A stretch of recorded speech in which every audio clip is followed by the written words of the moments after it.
दिल्ली विधानसभा चुनाव के बीच केजरीवाल की बड़ी टेंशन। शराब घोटाले में क्या फिर झेल जाएगा केजरीवाल? एलजी ने केजरीवाल के खिलाफ ईडी को दी मुकदमा चलाने की इजाजत।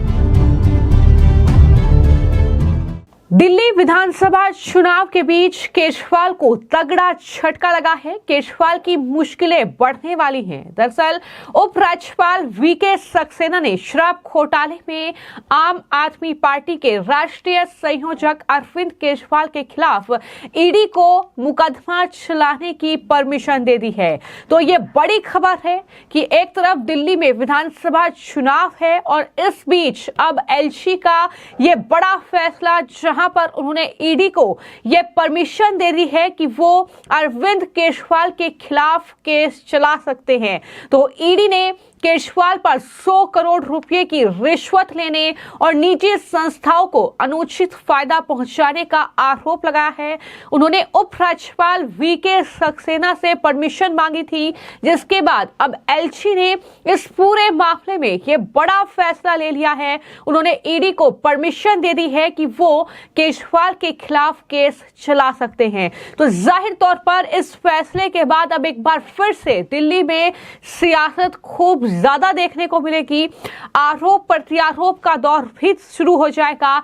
आपको मैं जानकारी दे दूं कि ईडी ने इस महीने की शुरुआत में ही केजरीवाल पर केस चलाने के लिए एलजी से परमिशन मांगी थी और केंद्रीय एजेंसी को शराब नीति बनाने और उसके कार्य प्रक्रिया जो थी उसमें भ्रष्टाचार का पता चला था, जिसकी जांच के लिए उसने परमिशन मांगी थी एलजी से। और ईडी ने इस साल 17 मई को राउज एवेन्यू कोर्ट में दायर जो अभियोजन शिकायत संख्या 7 है उसमें इसका उल्लेख किया था। कोर्ट ने 9 जुलाई को शिकायत पर संज्ञान लिया था और उसके बाद ये बड़ी जानकारी निकलकर सामने आई है कि दिल्ली विधानसभा चुनाव के बीच अब अरविंद केजरीवाल को ये तगड़ा झटका लगा है, जहां पर जमानत पर इस शराब घोटाले में जेल में बंद केजरीवाल बाहर आए और उसके बाद अब ईडी अरविंद केजरीवाल के खिलाफ मुकदमा चलाएगी, क्योंकि परमिशन एलजी की उन्हें मिल चुकी है। इस मामले को लेकर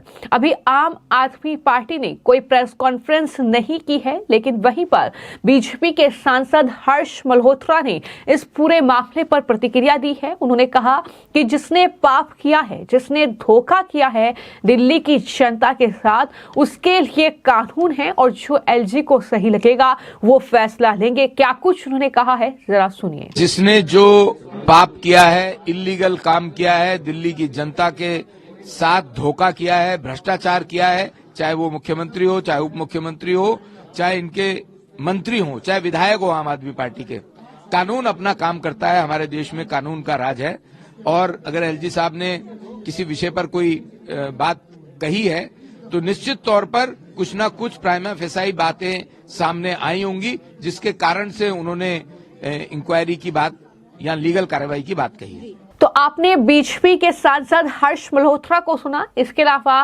बीजेपी के जो नेता हैं आशीष सूद, उनका भी बयान सामने आया है इस पूरे मामले को लेकर। उन्होंने प्रतिक्रिया दी है कि दरअसल जिस तरीके से एलजी ने अब ईडी को अरविंद केजरीवाल के खिलाफ केस चलाने की यह परमिशन दे दी है, उसके बाद हम देखेंगे कि आम आदमी पार्टी अब विक्टिम कार्ड खेलने की कोशिश करेगी।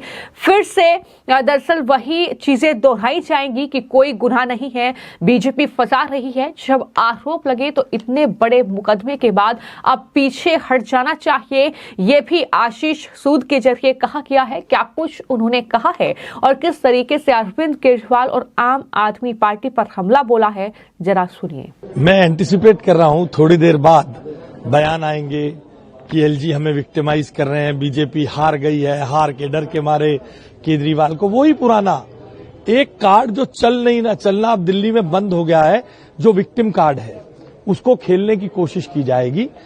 देखिए, देश में न्याय अपने तरीके से काम करता है।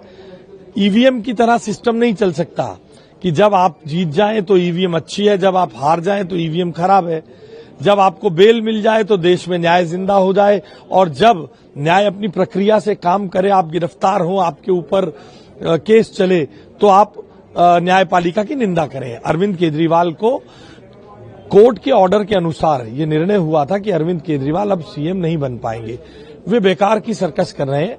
अरविंद केजरीवाल को स्पष्टता से नैतिकता के आधार पर, जैसा वो कहा करते थे कि जब आरोप लगे पीछे हो जाना चाहिए, तो आज ये कहना चाहिए हमारे नेताओं ने, श्री मदन लाल खुराना जी ने, श्री लाल कृष्ण आडवाणी जी ने सार्वजनिक जीवन से विड्रॉ कर आरोप लगते ही दिखाया था जैन हवाला केस में। अरविंद केजरीवाल को इतने बड़े मुकदमे में भी इतनी बेशर्मी से जो वो काम कर रहे हैं, पीछे हट जाना चाहिए। तो जिस शराब घोटाले में अरविंद केजरीवाल कई महीने तक जेल में रहे क्योंकि सीपीआई इस केस की इन्वेस्टिगेशन कर रही थी, अब ईडी ने भी दरअसल अरविंद केजरीवाल के खिलाफ जो है वो मुकदमा दायर करने के लिए परमिशन एलजी की मांगी। और अगर पूरी शिकायत की बात की जाए कि आखिर ईडी की शिकायत क्या है, तो दरअसल मीडिया रिपोर्ट्स के मुताबिक ईडी ने अभियोजन शिकायत में आरोप लगाया है कि केजरीवाल ने जो साउथ ग्रुप के सदस्य हैं उनके साथ मिलकर 100 करोड़ रुपए की रिश्वत ली है और टेलर मेड शराब नीति तैयार की है, उसे लागू करके निजी संस्थाओं को अनुचित तरीके से फायदा पहुंचाया है। इसमें यह भी कहा गया है कि साउथ ग्रुप के लिए अलग अलग शराब की दुकानों में हिस्सेदारी सुनिश्चित की गई और उसे आबकारी नीति 2021 से 22 के उद्देश्यों के विरुद्ध कई रिटेल जोन रखने की परमिशन दी गई। अब सवाल यह है कि क्या केजरीवाल ही इसके लिए जिम्मेदार हैं? तो ईडी ने शिकायत में यह भी आरोप लगाया है कि अपराध की आय से मिले लगभग 45 करोड़ रुपया गोवा चुनाव में केजरीवाल की मिलीभगत और उनकी सहमति से पार्टी के प्रचार में इस्तेमाल किए गए हैं। जांच एजेंसी ये भी आरोप लगा रही है कि आप जो है अपराध की आय की मुख्य लाभार्थी थी, यानी जो अपराध से पैसा आया है उसका इस्तेमाल आम आदमी पार्टी ने चुनाव प्रचार में किया है। खासतौर पर गोवा का जिक्र यहां पर बार बार हो रहा है। केजरीवाल जो कि राष्ट्रीय संयोजक हैं और राजनीतिक मामलों की समिति और राष्ट्रीय कार्यकारिणी के सदस्य हैं, तो ऐसे में गोवा चुनावों के दौरान धन के उपयोग को लेकर वो जिम्मेदार हैं, ये भी ईडी ने साफ तौर पर कहा है। लेकिन जब ये खबर सामने आई कि एलजी ने दरअसल ईडी की उस मांग को स्वीकार कर लिया है, एलजी ने परमिशन दे दी है ईडी को कि वो अरविंद केजरीवाल के खिलाफ शराब घोटाले में केस चला सकते हैं, ये मुकदमा चला सकते हैं। 100 करोड़ रुपए की रिश्वत लेने और निजी संस्थाओं को लाभ पहुंचाने का ये पूरा मामला, जिस पर आम आदमी पार्टी का ये कहना है कि 250 से अधिक छापे मारे गए लेकिन एक भी पैसा नहीं मिला। बीजेपी का मकसद केजरीवाल को कुचलना है।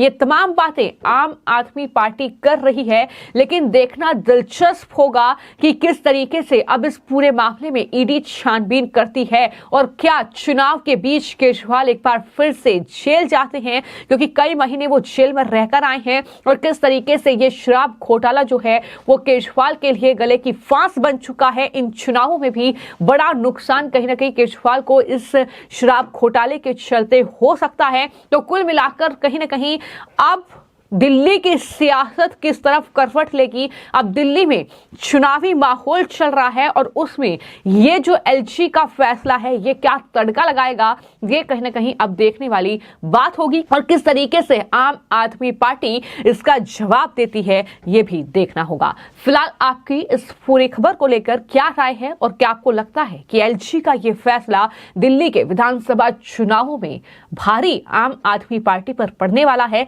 इस पर भी अपनी राय जरूर साझा कीजिएगा। धन्यवाद।